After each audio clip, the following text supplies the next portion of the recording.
Pejgamberi alayhis salam i përmendi cilësitë e munafikëve dhe tha cilësitë e munafikëve janë 3 cilësi.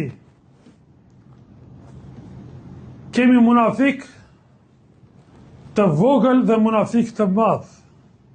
Munafiku i vogël konsiderohet akoma musliman, por ai i cili bën nifak të madh, ai del prej dinit, Allahu na ruajt.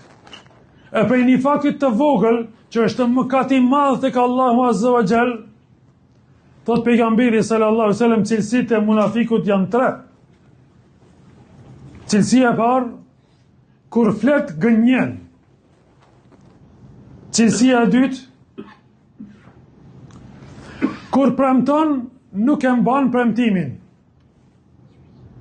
Dhe cilësia e tretë, besën e tradhton.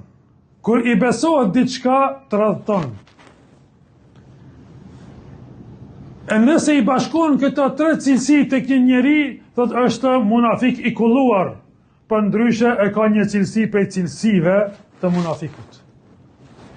E kurse sa i përket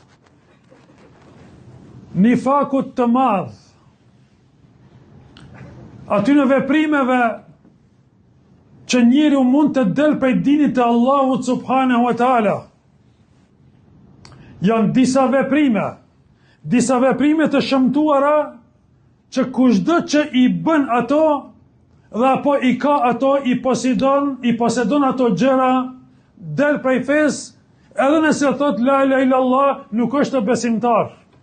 Edhe nëse fal namaz, nuk është besimtar. Edhe nëse agjeron, nuk është besimtar. A pas ka kështu mundësi? Ka mundësi për derisa i ka përmend Allahu Azza wa Jall. Ka mundësi për derisa kanë jetu bashkë me pejgamberin sallallahu alaihi wasallam, sikur se Abdullah ibn Ubay ibn Saluli.